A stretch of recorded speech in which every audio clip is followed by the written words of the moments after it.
our actions regarding the story poll, those Native peoples and members of our fair family who have been affected by this process. We reiterate the fair's commitment to a continuing dialogue with Native peoples in our community and beyond. We will continue to foster and support artistic and creative expressions as we are a community built upon appreciation of art and the handmade.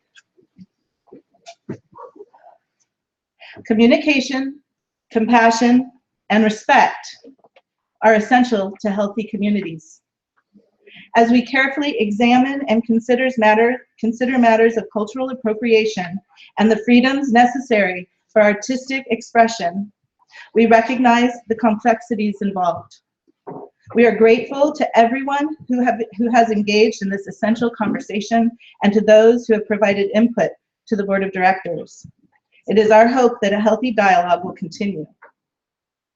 With respect and compassion for all who are involved, the Board of Directors rescinds the April 2016 vote regarding the installation of the Ritz Sauna's story pole to no longer allow it to be displayed at the Oregon Country Fair property.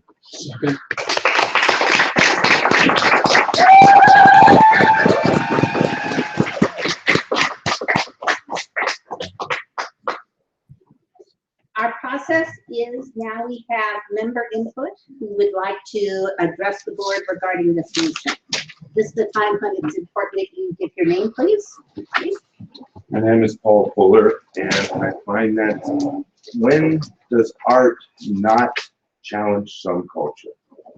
When does not art not affect somebody in some negative and many positive ways? This pole has stainless steel on it. It has lights. We donated time. Our people from our booth came and helped with it. If we are going to do this and respect cultural purity in art, and for where it affects somebody else, then basically these shirts should not be displayed at the fair or sold, and no Native American anything or any other culture, Celtic, we can go down the list, and we can make a list all around of how, yes, we as a world have abused cultures throughout forever. That's what, unfortunately, humans have done to each other. And to then take this now as a claim that this pole, which was for a memorial and was created by people, it was in no effect meant to hurt anybody, to do anything bad. It was done in just pure goodness. And it is, when does art now become the ownership of one culture? It was meant not as an affront to anybody or anything else. It was done for memorial and for celebration. And I don't understand why this issue has now become a focal point. Yes, Native Americans, yes, Syrians, yes, everybody has been abused and hurt. And there needs to be some kind of acknowledgement. And I don't know, I'm a white boy. I was privileged. I had all the chances I could have. So I have no absolute, I've never experienced it. But this is art. This was never meant to be an affront to anybody. And it was done in nothing but purity. And for you to decide after 2 years and 2 votes and all the discussion to rescind it because people from outside, which I respect their opinions, have come in, I find that to be hypocritical of who we are and what our fair was about for art and for expression of that. So that's where I stand. And I understand people are hurt in many different ways, but to take it out on this pole, which had no intention, and the art was created there, not copied, it's got stainless steel on it. It's got lights. It's got stuff. Hey, You keep looking at me. I know. Well, I'm okay. I'll look at everyone who objects to it. And I'm you'll sorry. be conscious there are lots of people. You're not sorry. Can we have a time frame, Martha? That's your diaper you're saying. We try to be very respectful in these meetings and to treat each other with respect and to wait turns to speak. That's how we try to always run these meetings. So again, I'd like our guests to remember When that. we're talking about cultural genocide, we're not going to be respectful in our responses. There's tone policing here. I've been asked to set a time limit on comments if people were given 2 minutes. Sure. So I'll be keeping time. The next person on the list so far is Joseph. Yeah, I actually would rather wait till after our guests. Jane? I'll speak now. My name's Jane Elliott. I'm a FAIR member. I'm so glad. I'm so proud. Thank you. Mary? I'd also like to thank the board. That was extremely courageous and really, I'm glad. I echo Jane and Mary, thank you from the bottom of my heart. I also respectfully ask, after we had a fairly long monologue, that we offer the same courtesy to some of the folks who have come to visit us and not cut off their time to speak, because I think that if they want to speak, we should hear their voices and hear them clearly and fully. Thank you. So point of process, I'd just like to share with those of you, the way the meetings work is that when you raise your hand, she'll call on you, and then everybody in the room, regardless of your belief or what side of an issue you are on, has the opportunity to have their voice heard. So I welcome anybody in this room to raise their hand and share your name and share your concerns. Yes. My name is Brad Bolton, and I'm the designer and carver of that fault. Primary carver. But there's a lot of people that have joined in on this. I've been trying for the last 27 years to study totemic form line style, and I've had huge amounts of positive thoughts on this. People have come by and said they really enjoy it. Native and Anglos alike. I meant no disrespect by doing these carvings, and it's something that I love, the form line, and I feel the pole is something that does tell the story of the song. We're not claiming that we're native. We're not trying to say this is a native pole. It's simply a carving we've done. The form line and the expression thereof is something that I've been learning, and I've got great feedback from a lot of the people that I've visited that showed me things. So, once again, sorry that people are trying to move forward and do an art project here and make something good that shows for all the fair too. It's the story of the sauna as well. We really need to be careful that we don't step on artistic expression either. We're not about that. The fair has come out of the 60s, and it was about cultural sharing, and that's what the 60s were about. We reached across lines of race, we reached across lines of culture, and became brothers and sisters. And to see the thing divided into divisiveness, I feel really sad to see that. Excuse me. There's a hand. My name is Arwen Spain. I'm a group coordinator for the spoken word venue. I want to thank you for rescinding the decision to raise the poll. And I just want to say I think this is a great opportunity for us white folks, and particularly coordinators and leaders of the fair, to take leadership on seeking the training that we need to become more aware and mindful of cultural appropriation. So I'm glad that you and just to respond to your comments about artistic expression, I think as white folks, it's important for us to acknowledge that there's a lot about white culture, even if you're coming from alternative white culture, that has to do with cultural appropriation that we may or may not be aware of. And that in the art that you do and the way that you choose to express that art.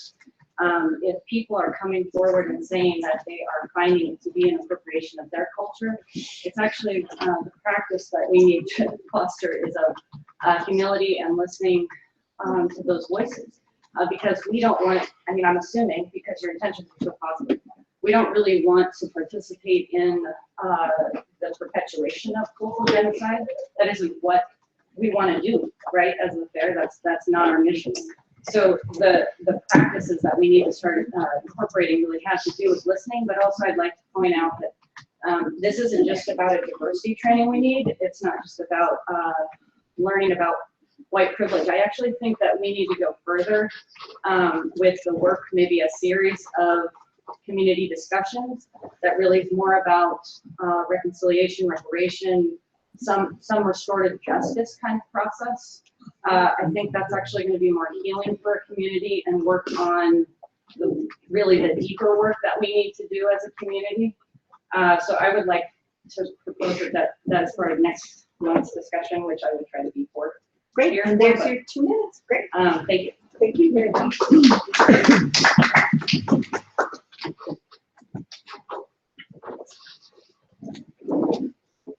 Yes.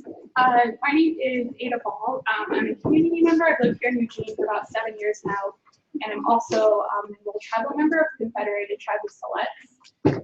I have family connections to the Klamath tribes and to the Grand Island tribes, so I'm very much based here in Oregon. I'm also a student in Indigenous education, which is a lot of working with non-natives and building understanding around the distinctions and boundaries of cultural appropriation and other issues that Indigenous people still face today. So I just want to say thank you so much for listening to your Indigenous community members who, were drawing a boundary and drawing a line and being very firm about this distinction in creative expression and cultural appropriation. I'd be happy to provide resources. There are so many Indigenous academics who have beautifully written, given context, explained what cultural appropriation is. So I'd be happy to provide those, as well as stress the importance of having recommitting to another meaningful consultation with Oregon, with representatives from Oregon tribes. The folks who wrote in a year ago who oppose this project are still interested in connecting with you all again to have a more meaningful conversation about this project and cultural appropriation and Indigenous art. Thank you. Okay. Thank you. Yes. So it's no secret that white supremacists have a safe haven in this community.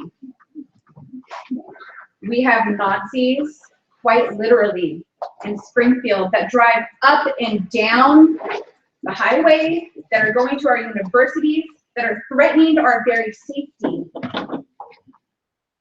It's a culture in which you all have been appropriating from us, taking what is left of what we have, that is creating a space in which they can thrive.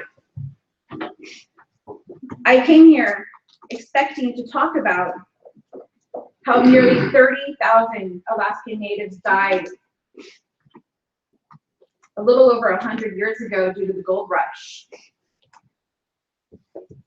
I came here to talk about the boarding school issues. I came here to talk about why this is so important to me. But I actually have to read what one of the supporters of the poll has to say about this poll and about us Native Americans. Native Americans are never going to get their USA back. Never, ever. They lost that war. The only chances left are to integrate, like most have, or hold yourself back and slowly see your bloodline stories and traditions die out, which is generally what's happening to the rest. The only way to preserve Native traditions is to make them American traditions. The only way to ensure that Native art is being respected is to make it American art. The only way to ensure Native stories get shared is to make them into American literature. You can deny this if you wish, but the evidence is a little undeniable. This is from one of the supporters of the poll, right before he threatened to shoot us by flexing his Second Amendment rights. Is that a member of the fair? She has the floor right now. I'm sorry. The answer is yes. He is someone who's saying that the fair is inclusive of all, but yet he wants to kill us out. That is why we are here, because we are not gone. We are not mythical creatures. We are real people with a real living culture. That is why we are here. Oh, Thank you for rescinding that decision. oh. Gunal Chief.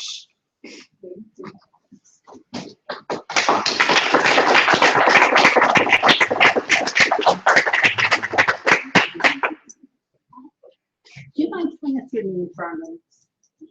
My name is Naomi. Great, thank you, Naomi.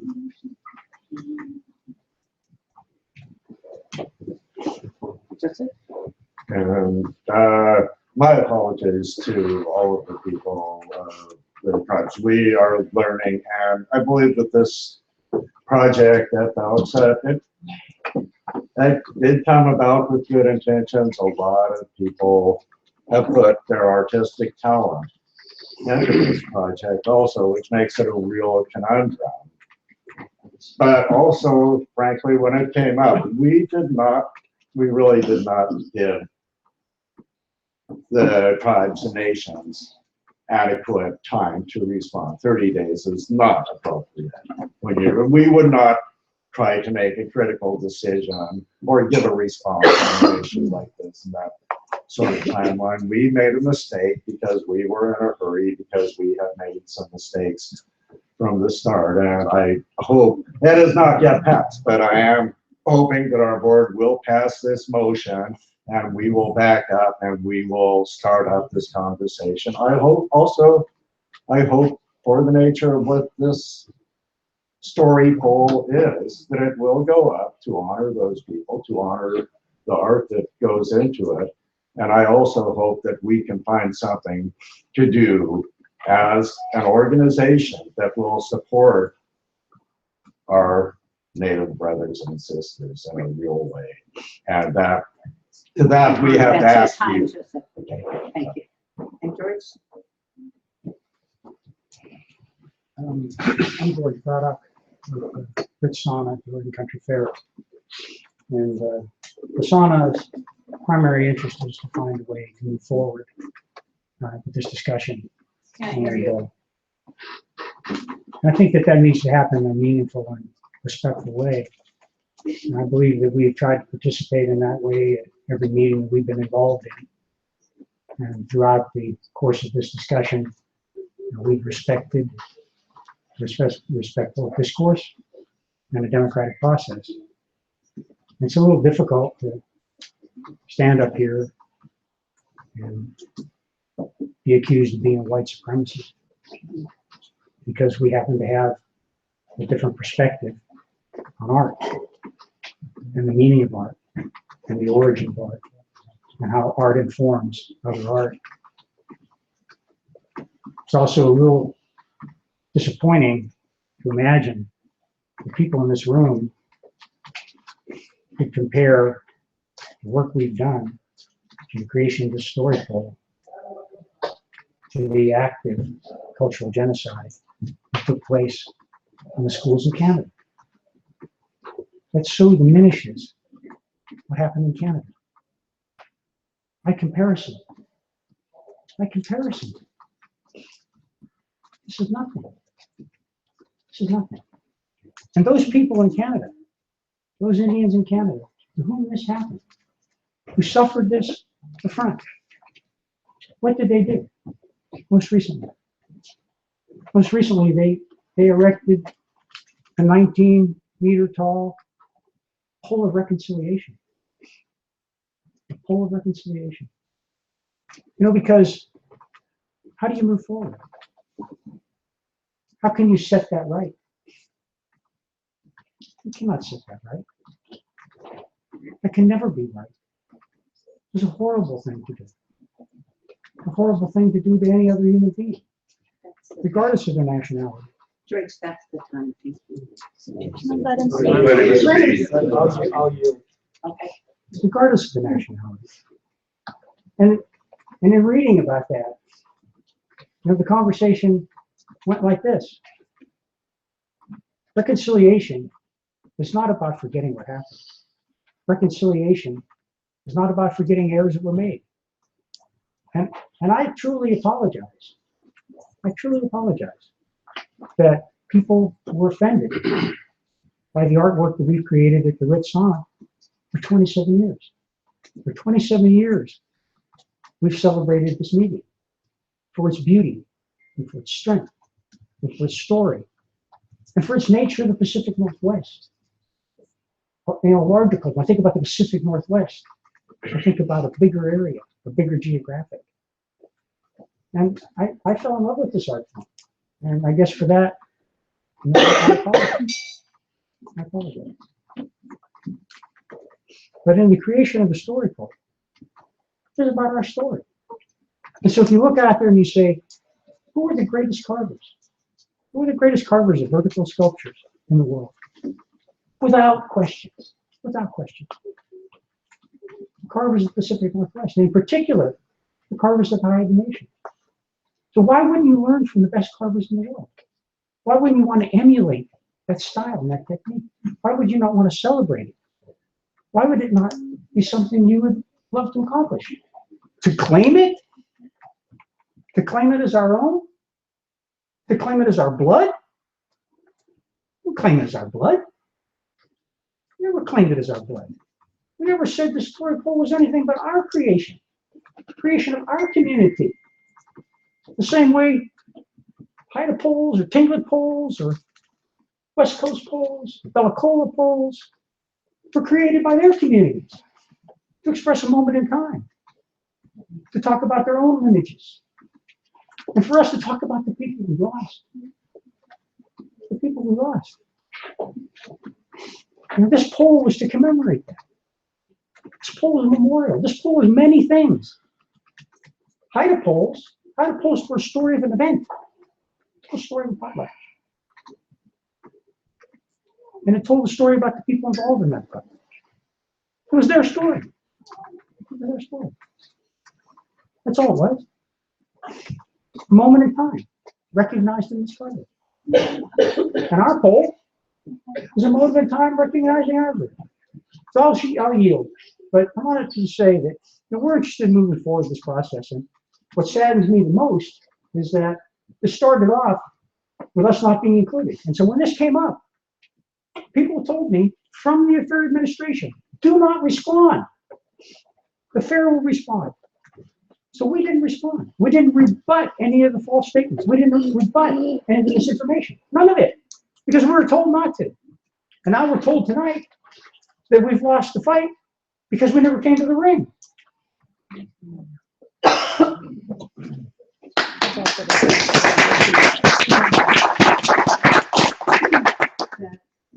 My name is Misa Joe.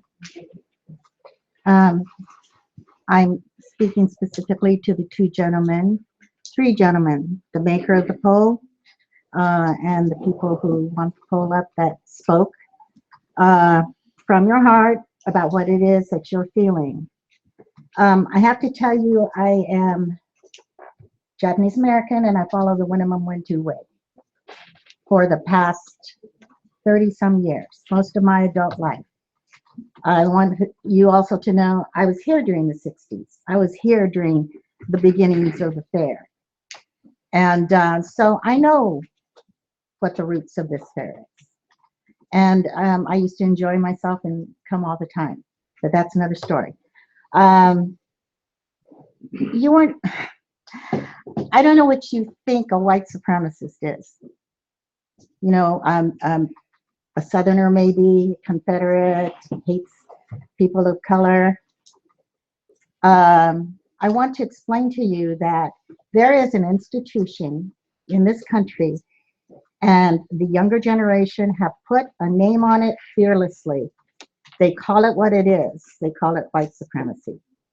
And that is an institutional view that white people have by their birth some kind of privilege and rights and experience the law differently than others.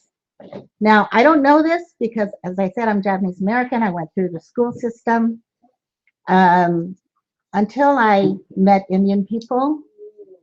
and followed their way of life. Followed a chief who took me under her wing. It's not something I sought, but when given the choice, I said, thank you.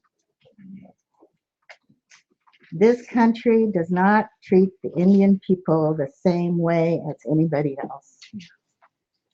No law protects them. Please listen, don't turn away, listen to me. No law protects them. They have no freedom of religion.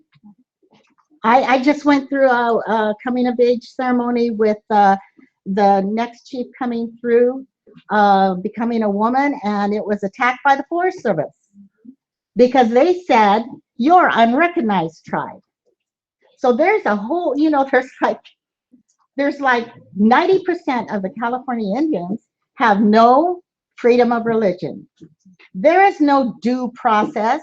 If you watched what happened at Standing Rock, you know that. Indian people are treated differently than anybody else. So it is not a thing of the past.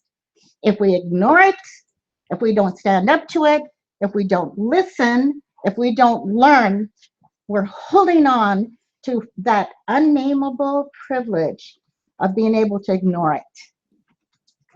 So when Naomi says white supremacy, she's saying you're holding it up. And it's not that hard to do because it is fundamental to the United States. Racism and slavery, you know, exploiting people, and land theft and genocide holds up this country. That's where it began. Ugly story, but it is such a simple thing for the fair to do. And I'm sorry you know you're hurt, but somebody along the way needed to tell you, but maybe it wasn't a safe environment. Maybe they weren't here to say that's kind of tacky. Because you see, when you love a pole, when you see the art, because there's beautiful art, traditional and contemporary, among indigenous people, you don't have to have it. You don't have to make it. You can just enjoy it. And so you are talking to the people who have had the most taken away from them. They had paradise taken away from them. They were taking care of this place. They had everything they needed. And so it seems like a small thing to be able to listen and say, man, I didn't realize that it felt that way. When I took this design from a traditional peoples and I used it to put in cremation remains and to put up in this fair. Because the people I follow, and I don't know if this is with most Native people or not, they keep the dead and the living in two separate places. And that pole is with the living. That the people I follow are erecting a pole. They're bringing back the roundhouse that was drowned when Shasta Lake went up, because Indian people are seen as sacrifice land, sacrifice people for the good of everybody else. They have to lose everything. So this is a small thing to do. It's almost like a way of saying we don't uphold that white supremacy. This time, this place, we stand on the side of our indigenous brothers and sisters. They say this is a loss. We listen to them and we don't do it. Thank you.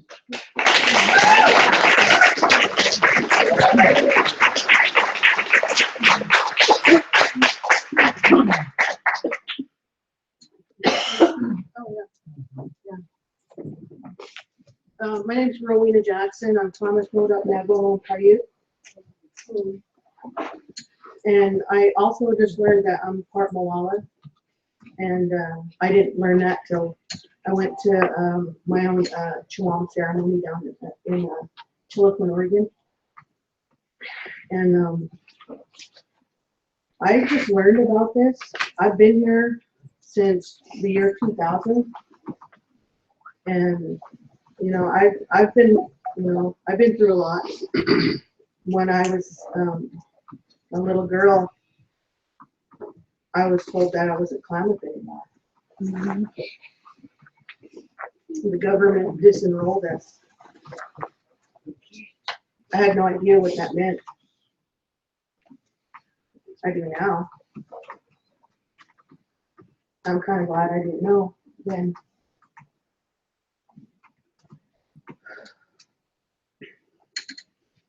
I've been thinking about what I was going to say here tonight, you know, and I prayed about it. And the one thing that really stuck out for me was that I hope that I could walk out of this room and know that there was some sort of positive solution tonight. And I'm really glad to meet you. I'm sure you're like one of the most artistic people around in this community, you know. I'm sure you did a lot of work. So thank you for all your hard work. And so I was thinking about the process. Just, you know, I tried to learn as much as I could about what was happening here. So and what really stood out for me too was, you know, for the Native people, there's always prayers. There's always communication with our elders, no matter what tribe we are. And consent means going and talking. You know, if you were going to make something of my tribe, you would come and talk to me. You would come and eat with me. And I would come to you and I would say, hey, thank you. I appreciate that. That means a lot to me. You know, respect. And I know we all have different ideas of what respect is as some of the things with different cultures. We're trying to stuff through. I know art was been kind of conglomerate, but we forget it. Maybe part of it worked on the pole with me, Danny David showed me about doing the prayer each morning before we started work on the pole. And we did that. We smudged the pole and tried to do it. We smudged our tools and tried to do it right. And I think the one is the goal. So, you know, on a scale of 1 to 10, you know, 10 being right there, as right as you could ever get, where do you think you see yourself?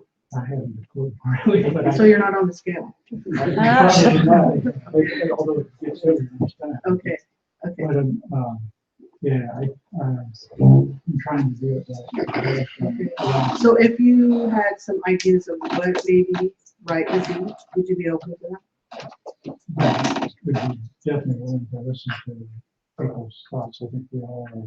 But, and Miriam has different thoughts on it too. You know? Yeah. Coming from the Native perspective and respecting with the elders and, you know, the tribes, the coastal tribes, the artwork that comes from there, you know, I just shared, you know, what tribes I am, and I would not go to her tribe and just make whatever I want of theirs. I would never do that. No way. You know, I couldn't live with myself to do that. That is like the biggest, you know, worst thing I could ever do to my sister over there. Even though we're different tribes. We just don't do that. And Yeah, we would. so She's saying she would never. We try not to have dialogue, and this seemed like a particular exception because you approached him. But we try to give everyone a chance to speak, and then we'll have other people have a chance to All speak right. without. Okay, so one last thing. There was a conversation I had today. A friend of mine, her son decided to refinish her favorite antique chair. And so he went ahead and did that. And when she found out that he refinished her chair without sanding it and without even asking her, she was furious. And so she told him, you know, how could you do this? This was my chair. You didn't ask me. You didn't ask to even do anything with my chair. And he said, well, you know, I wanted to do something really nice for you from the bottom of my heart. I meant well. She goes, I know you meant well, but you didn't ask me. You didn't come to me and really ask me. You didn't have my permission. And I said, how did that make you feel? She goes, oh, it pissed me off. My own son, it pissed me off. And so, that's all I gotta say. Thank you very much. Going back to you.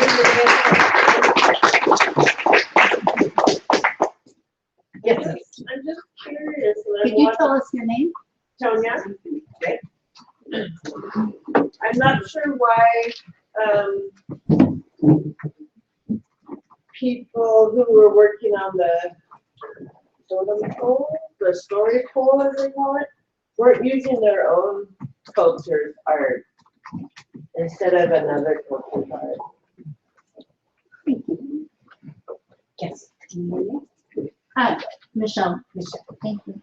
I want to address everybody, and then for the latecomers in the back, you know, if any of you want to come and move forward, you're welcome to my seat, and I'll try to take places. I loved what this lady over here had to say. Thank you. You really touched my heart with what you said. I am a member of the Ritz Sauna. I don't speak for the Ritz Sauna. I just speak for myself. And I say I have Potawatomi Indians in my family. And I hear you, and I hear your pain. And I see the smirking laughter because some people don't like what I have to say. That's okay. It's okay.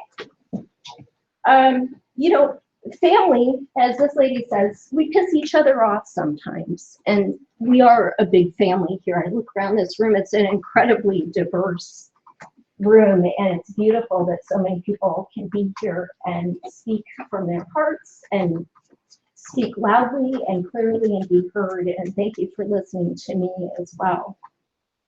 I want to say that, you know, the fair has some common sense rules about what we as people, all of us as good members of the fair community should follow.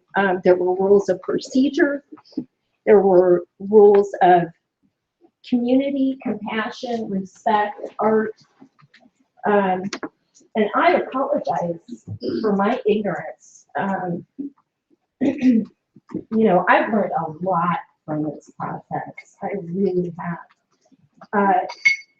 I think that there's some misinformation. The Ritz was asked not to speak out to try to keep the controversy down. And so we didn't go out there and correct the record. There's so much misinformation, like, you know, supposedly that there are ashes of the plane survivors in this pool. That's not true.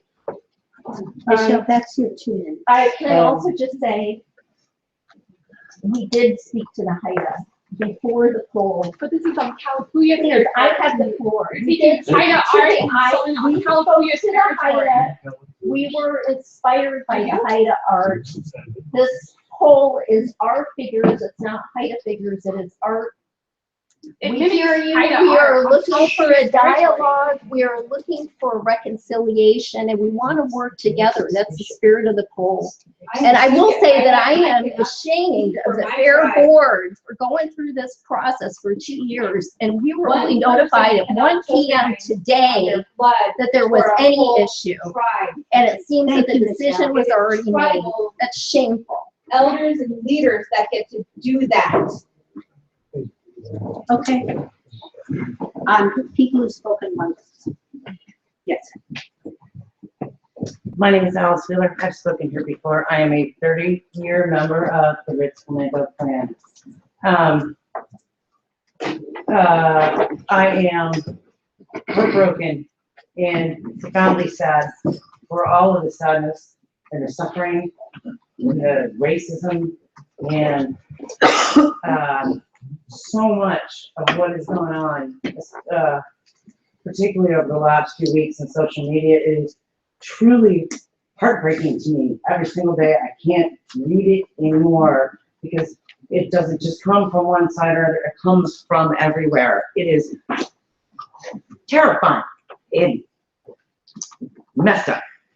So what I would like to speak to in my brief couple minutes is I would like to speak to how are we going to move forward? We all remember, all of us people who have been members of the fair for a while, June 23rd, 2012. We lost 4 people who were loved across the fair by so many people. And people across the fair came to that pole and carved upon it as they cried, as they grieved. We hugged, we loved, we shared. We threw our sorrow, our love for all of those people into that pole. It became a way to move forward, to heal, to connect with each other across crews. 2 of our crew members at the Ritz of the 4 who died were from our boat. It was very hard. What are we going to say to the families of these people? To all of their families. Their families came and carved on them. There are images on that pole that are unique to each person who died. There's a jaguar. I mean, there's characters for those people. Our main character is a flamingo. It's a gigantic 40-pound beak with stainless steel wings. We did iconic imagery of our own. Yes, it's in a style that is not originally of our origins, but we did our best to make it our own. But what are we going to do for these families? Thank you very much. For these people, for our sorrow? Great. Thank you. Mark Lisi, that's how you say hello in my language. Someone else has the floor, excuse me.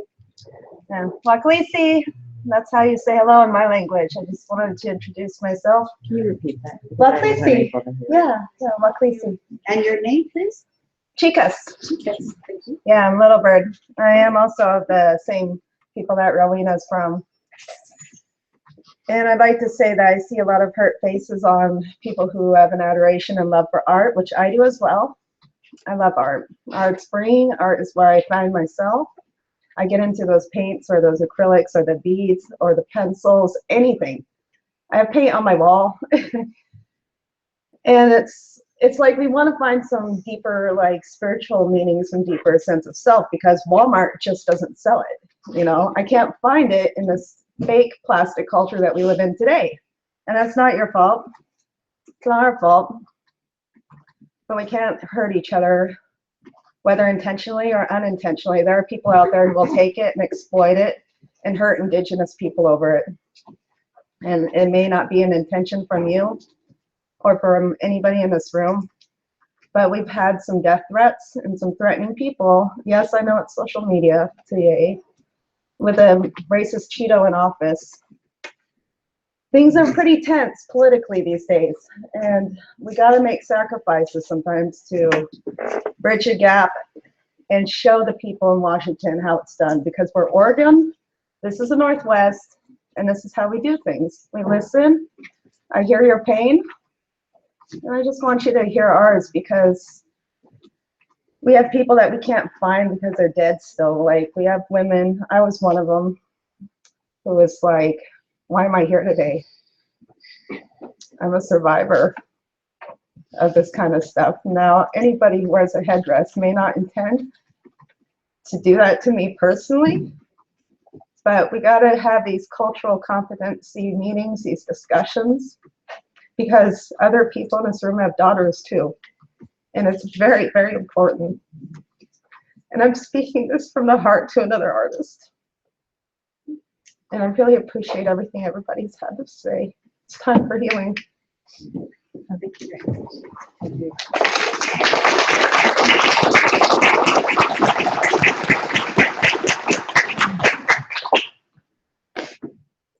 Is there more discussion? Wait, Martha. Excuse me.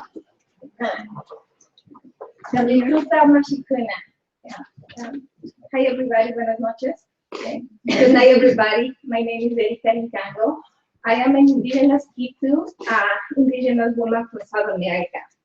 And you will probably wonder why I'm here. Well, there is a reason why I'm here. So, a year ago I was invited to be part of the spoken word group. And after visiting, for one time they field trip camping, I saw that there is a lot of need of understanding. And I truly believe that ignorance and stupidity, I kind of like environmental pollution. Because ignorance is the fact that you don't know. But stupidity is something that you don't know, but you keep doing it. So I'm not saying this is the dictionary. Okay? So I think that we need to like start understanding words and start listening what the word is saying. Yeah? So my sister, Jessica Rojas, and I, we are UFO graduates. I am an expert in indigenous people, human rights, and international cooperation. I don't like to say it, but well, those are my credentials. I have it in college. So my friend, my sister Jessica, she's an environmental and ethnic studies specialist. We both were invited to have a space in the spoken word group. So we decided to lead an environmental justice and social and privilege awareness workshop this year in the fair. And we were excited about it. We talked, we planned. Here are my people from Spoken Through, the people that invited me are here to support my letter that I published today in the Country Fair page, because I really didn't like the way that things were not being addressed. And even if I'm not from here, I don't want to talk about by the people who this totem pole have a lot of cultural significance and tradition, because that is not what I'm here for. So I'm just going to say that after my observation, I have realized that, the people within the board of directors and the people that are like the main core, the heart of the Country Fair, need an emergency cultural competency series and classes, and need to understand these words, like white privilege, like white supremacy. It's not my job, it's not our job to come and teach you, but we are here because obviously this matters. We're not making money out of it. We're here because obviously this matters. It goes way beyond of art. It goes way beyond that something physically that can be touched. So I feel that whether it was assigned or not, I want to say thank you so much to Robert and Arway for being here and for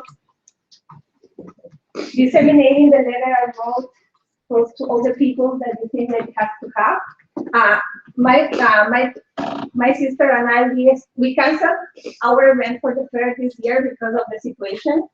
We feel that as much as the attendees need to be, need some awareness about these issues, I think we cannot educate our attendees if we here in the core are not understanding and not ready to open up to those little sacrifices for the greater good. Because if not, whether we like it or not, we're committing ethnocide, because that is the word, ethnocide, the silent killing of a culture. So I'm just talking few words that are like describing like the situation and are describing what is happening. So I don't think in the mission statement of the Country Fair has the ethnocide part or the cultural appropriation part. So the people that are here are telling you why it's not a good idea to do this, you have to listen. And I think we have sacrificed 500 years and more sharing our land. I think many people can survive without all that doesn't belong in the first place. And we still cancel the event, whether it was assigned or not. We are not, this is not a safe space. So please, I will advocate for the people of the fair to stop inviting people of color to be part of the entertainment. You guys are tokenizing people. Stop it, please. Change it. We are better. We know better.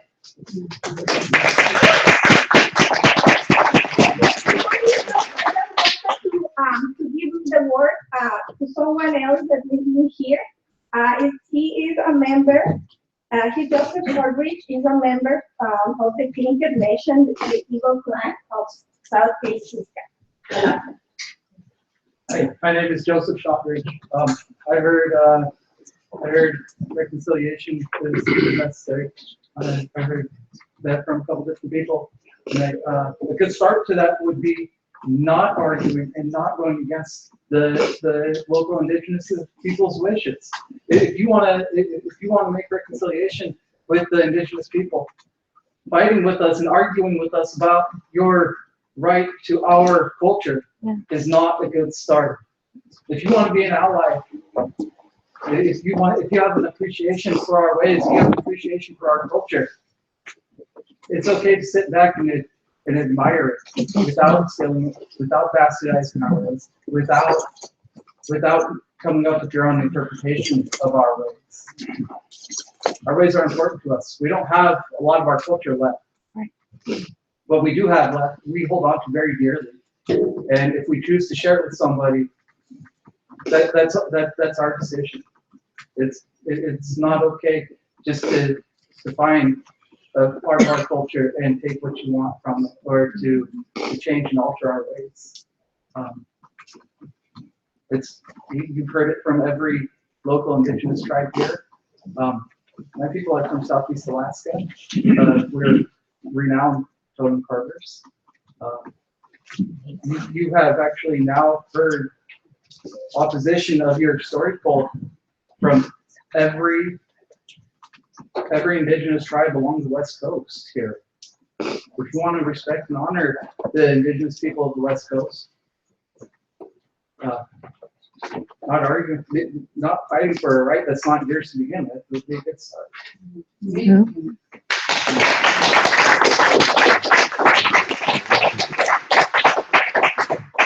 Board discussion? Oh. All in favor? 1, 2, 3, 4, 5, 6, 7, 8, 9, 10. The motion passes unanimously. The previous decision in Switzerland.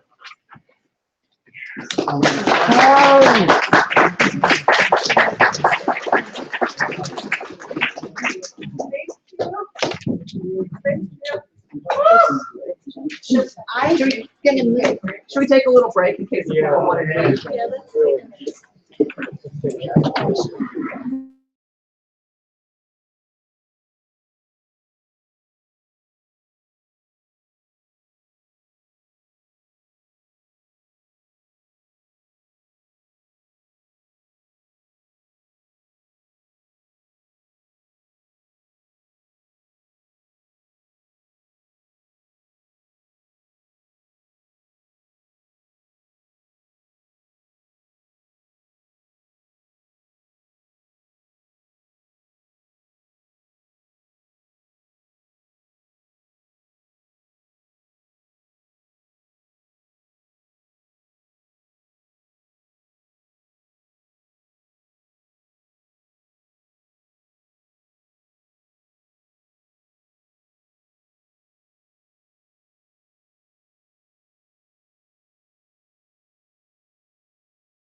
I'm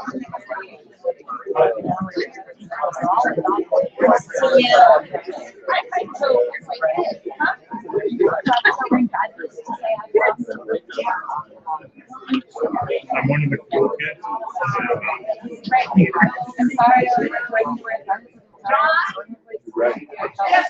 I've been waiting for donations.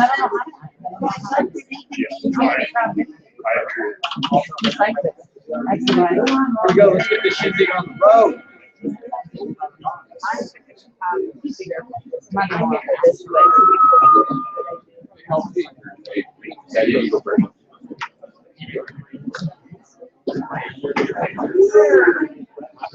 We're getting okay, we're about to start meeting now.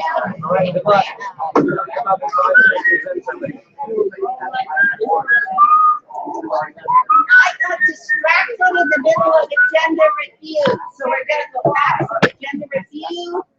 Then we're gonna go to donations, then we're gonna finish the treasurer's report, finish the old business, then we'll see what time it is for reports and member input at the end of the agenda. Yeah, I know.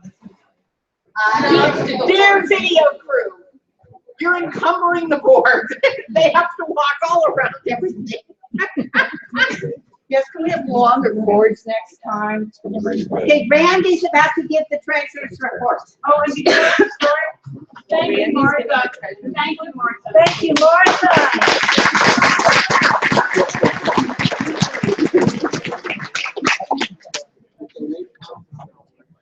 The consensus secretary's report and the donations. Yes, we have 5 or 6 tonight.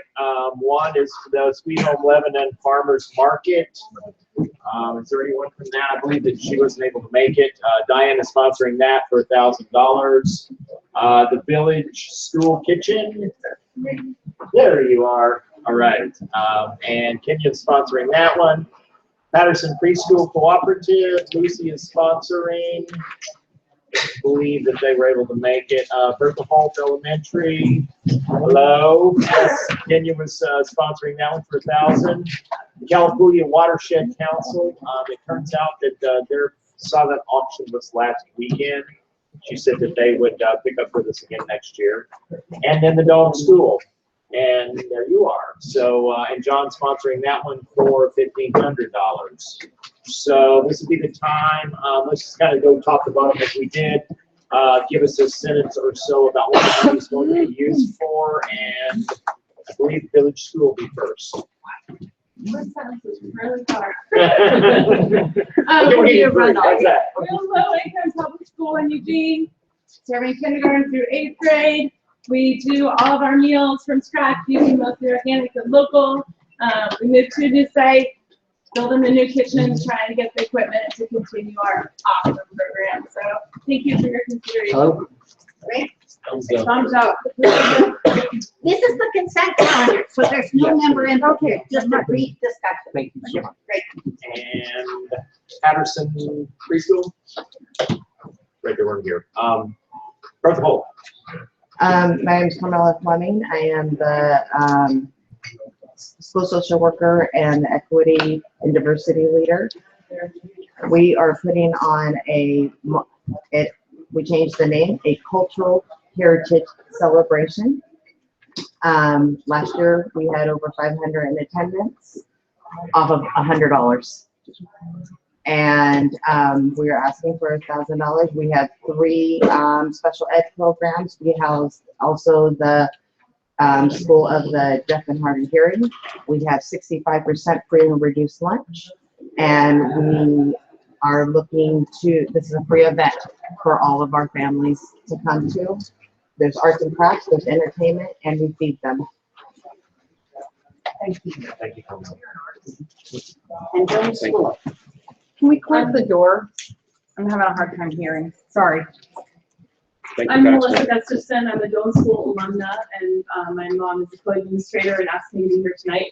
The Dome School is a parent cooperative alternative school in Tacoma, Oregon, which is by Cave Junction. There are many Tacoma residents who are members of the Fair family.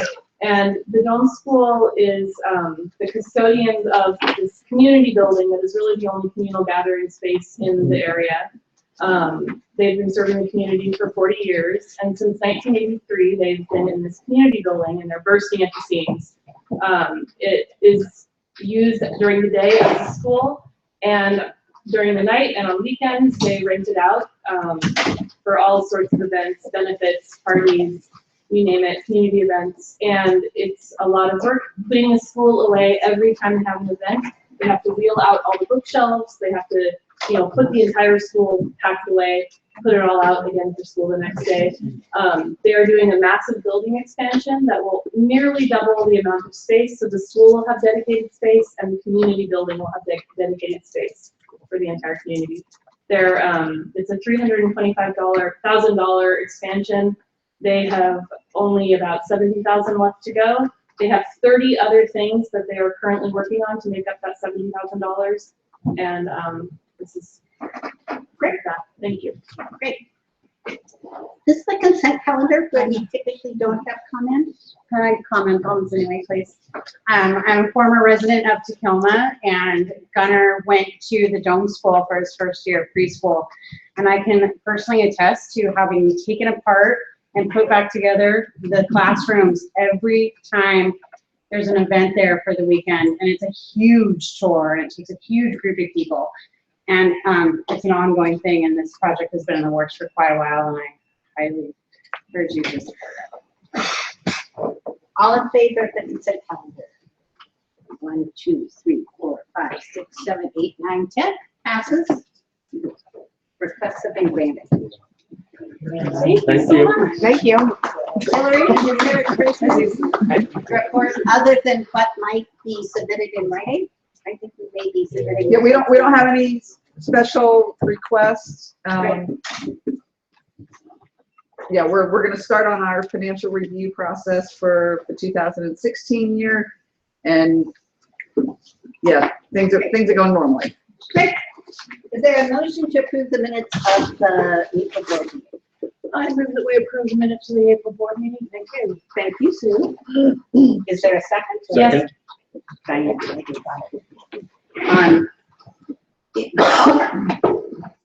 Having read the Current Family News, apparently someone named Michael said that we don't have fireworks because I was hit on the head by a firework. It may have been very effective because the only time I remember that happening was back when they had hair colors. It was a midnight show at main stage way early in the morning. So I don't know what the story was, but there was a lot of smoke and no reality. Or did I just remember input? No, it's an I'm done. Thank you. Bye-bye. We moved everything around. It's not nice to mess with the old folks.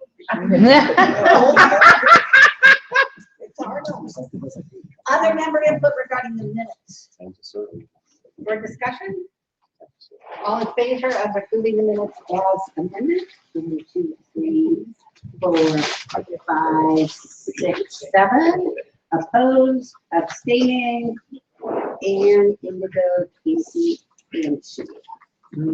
That math doesn't quite add up there. I have no idea if I'm voting, so I'm putting my hand up. I have no idea. We're all here to 12. No, 10, 7, 4, 3 abstaining, and Indigo and myself. Still matters, right? Still 10 is it. Randy, Yeah.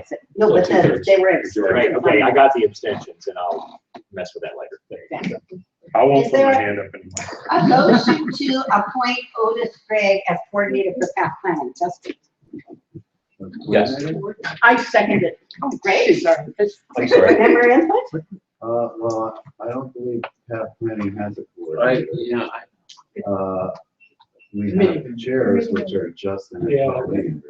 I think we're appointing Otis, or you're. He's not coordinator, he's new member. A new member. New member. Sorry, Yes. didn't miss that on the review. Great. But I support this. Pass. And who was you were one, who was two? I seconded it. Thank you. Stephanie? So I just talked to, one of the, Tom Google, one of the fire coordinators, and he did have a letter in your packet to have a new coordinator approved. He's wondering if we might be able to get a motion to move that from new business to old business. Right now, we're getting input on, the new member of PAC plan. Okay, sorry. Right, just the new person who's appointed here from Salem. Okay. It's a miscommunication. Okay. We'll take it up. And he's been attending planning meetings, seems to be contributing quite well, so I recommend you approve. For discussion?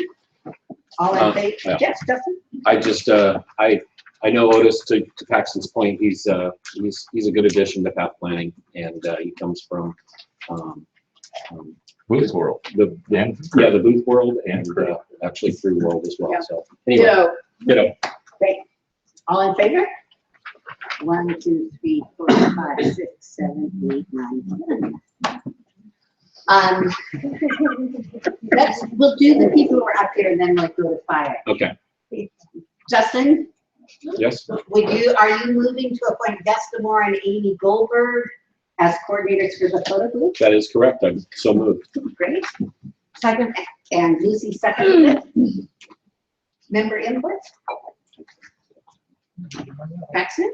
I just attended the photo ID retreat at Alice's, and Vesta has an amazing hand in organizing it. She's really good, and Amy, while newer, is also really a good worker in organizing. I'm really impressed with the new crew and the big step they've already started on this year.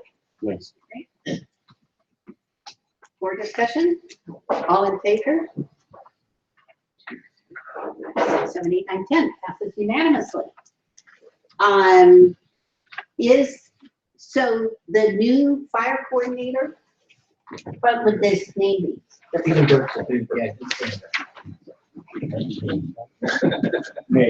Is there a motion to appoint Stephen Bergson as the new fire group coordinator? So moved. Sue moved and Elsie seconded. Discussion. Do you want to introduce yourself and say anything about? My name is Stephen Bergson. I've been coming to the fair since 1985, but I've been on the crew since sometime between 2001 and 2003. I'm not exactly sure which year. And I've been doing the crew coordinator on an interim basis for the last 2 years. I'm the designated interim co-coordinator of Fire Dick on the radio. And I look forward to continuing to participate in the Fair Family Program. Other member input? I need to express concern about there being a fire dick and a fire meeting. I probably should have said I'm also a professional firefighter. I've been doing it for 30 years.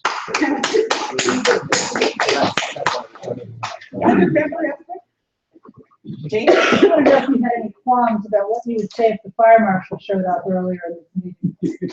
Well, yeah, I would have been a little concerned about the capacity of the room and the chairs in front of the fire exit. Thanks, James. I didn't hear anything. Appreciate that. Board discussion? All in favor? 1, 2, 3, 4, 5, 6, 7, 8, 9, 10. Great. Passes unanimously. John, do you have a motion? Yeah, I move that the board accept the recommendation of the Community Center Committee to move forward with the process to vacate Chickadee and portions of Arrow. Second. Member input? Needs to be done. Crystalline? Thumbs up. Other member input? Paxton? I think this really helps us in our planning for the community center. And it's something that I've been advised that we can move forward on without the problems with the SUP. Just It's all on our part.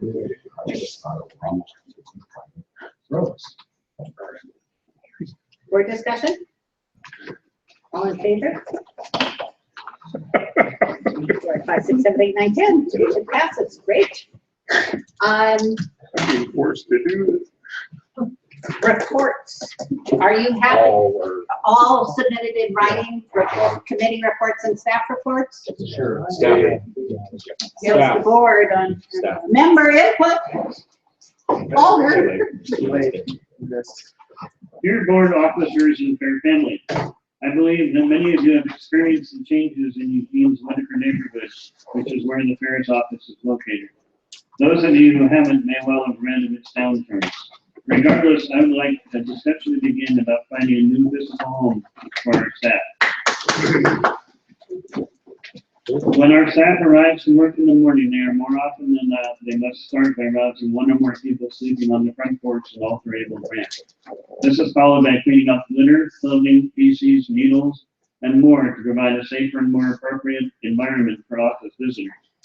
As a member of the personnel committee, I can guarantee you that such duties do not appear in anyone's job description.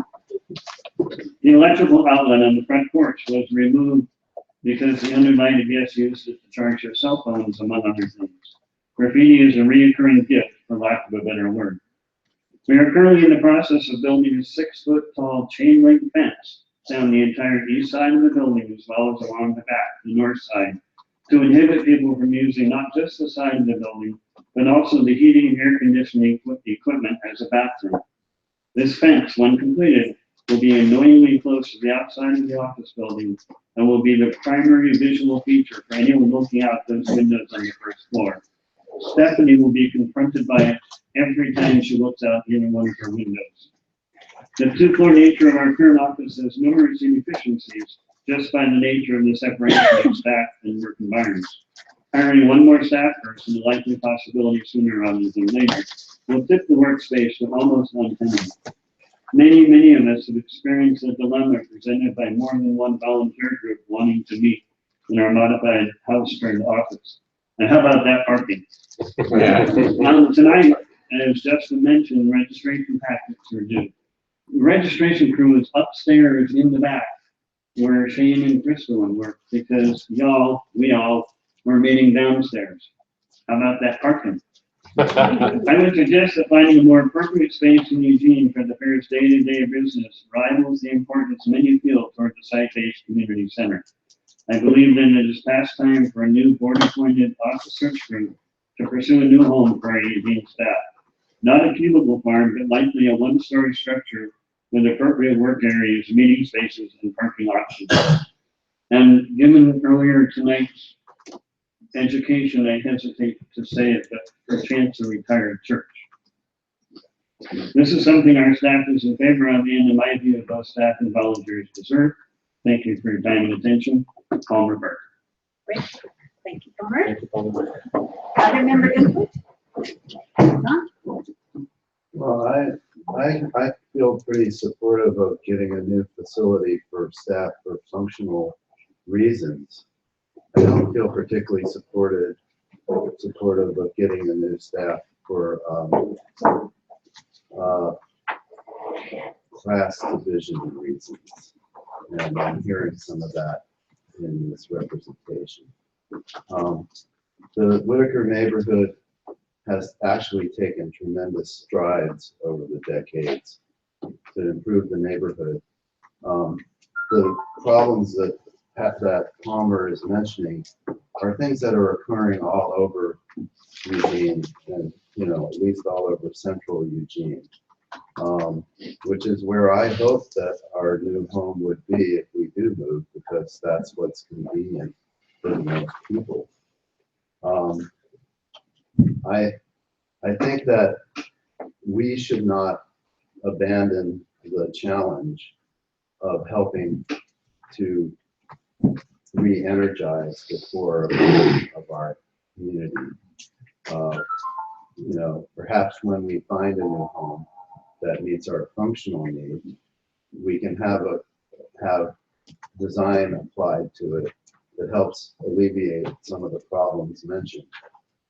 But I don't think abandoning the core of our community is a great idea. Jane? John speaks my mind. Mary? I completely understand the support that people want to have for the community, Whitaker community. I hope it grows and prospers. And at the same time, I'm very aware that the majority of our staff are women, and there's an issue of safety, and I would definitely see it in the dark, on the street as an issue of safety for them. So I'd really like people to consider that. Yes. Please do. Yeah, Tom Bold. I own a house in the Whitaker and I rent it, and it's actually a very desirable neighborhood for a place that's occupied all the time. So I'm sure there'd be no problem with the property if it were converted into a house or whatever, and it would be more community based. And of course we can do with it as we please, but it is a good neighborhood. It just And this is actually still member input to talk about today, and I can hardly wait till the motion like that. Yes, Michael. Michael James Long. I think Palmer was actually just calling for a feasibility study. I mean, there's no immediate decision making unless it carries on and there's a result from a feasibility. Rare, yes. Any other member? John? I'd like to put on the new business, formation of a committee to investigate town office location. Not a task force instead of a committee. But I'll call it a task force. Why not? Well, it would end.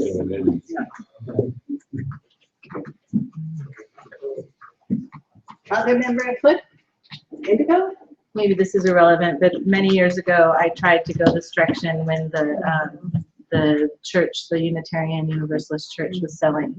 And I tried, but it wasn't the right time and it sold to someone else, but that would have been an amazing home for us. Oh, well. Julie? So, having lived in the Whitaker for almost 16 years, the gentrification of Whitaker has pushed out to the outskirts, which is now Lawrence Street. When I lived on 5th and Monroe, we were at the edge of the Whitaker. The gentrification has pushed out the less fortunate of the Whitaker into the externals because it's patrolled more heavily because of general property management, which is owned by one of the large companies that's moved into the Whitaker. And we've pushed everybody out to the fringes, and that fringe is expanding outward. And I think probably I'm seeing a shaking head back there from one of my old Whitaker roommates. And yeah, it's just, we should really be aware that maybe the Whitaker is not the place to do this. And that doesn't preclude the Whitaker as being a vibrant part of Eugene. Other member input? Justin? Yeah, I echo what Palmer and Chewy just said. You know, I am somebody that goes to the WIT and has a good time, and you know, it's becoming our own little gas lamp district of Eugene in a sense with all the distilleries and the tourism that it's bringing. But as somebody that works at the office heavily, with people working late night, I often am down there when to make sure that my crew and my wife is safe leaving. We've had numerous incidences of walking out and people just on around the edge and approach you. And I know this is a problem across our society, but it's proximity to a lot of maybe the push and pull of what's going on with the Washington Jefferson Street Bridge, as well as we lock down areas for homeless to be. They seem to congregate in a higher density, which is 2 blocks from our office. So, but the other side of it is truly the operational side. And I would urge the board, and I would be a huge support and advocate of this. Operationally, we are overtaxed. We don't have a place to work. We are fighting numerous committees. I look at that calendar every time I'm at a committee, and it's like, who can get to the calendar first? It feels like that old rush on vacation days on January 1st for companies that did that. And, you know, it's who can get to the board first, and then we have to live together and work in conflict when we're trying to do booth business, staff business, committee work. So I definitely think it's time that we've outgrown this space. Thank Just point of process, this is a motion on next month's meeting now, and we can have a much deeper Yeah. conversation about it, and this is member input. I'd love for us to keep it at member input. Oh, Great, thank you, Indigo. I was trying to nudge that. Thank you for being so explicit. As a member, thank you for letting me say. Yeah. It is so overwhelming to think of all of the work that we have to do ahead that tags on to the work that was done tonight. And I can't think of any group of people that I would rather see at the helm than you dozen courageous folks. Thank you.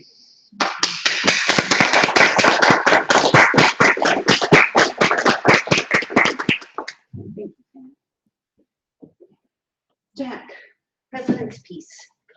Well, first off, what we did tonight was, it's not over. And I mean that in a lot of different ways. I don't think, you know, I don't think there's any way to, for us to think that we can decouple from what social media did out there.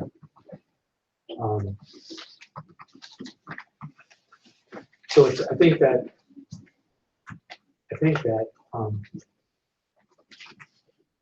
we dealt with this the best that we possibly could. I thank everybody for your support. I'm sure that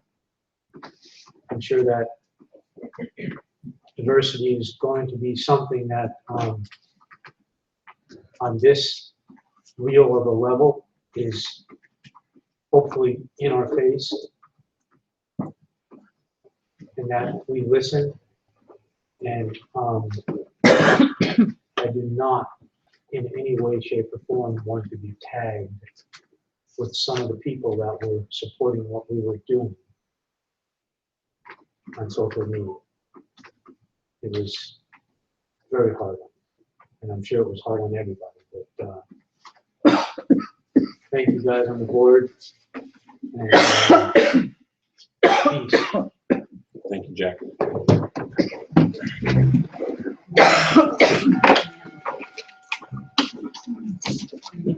So I thought all board meetings are on time. They're actually more like that with last time.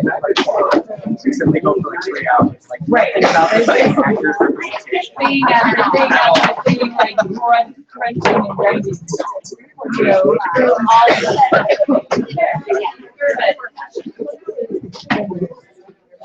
that.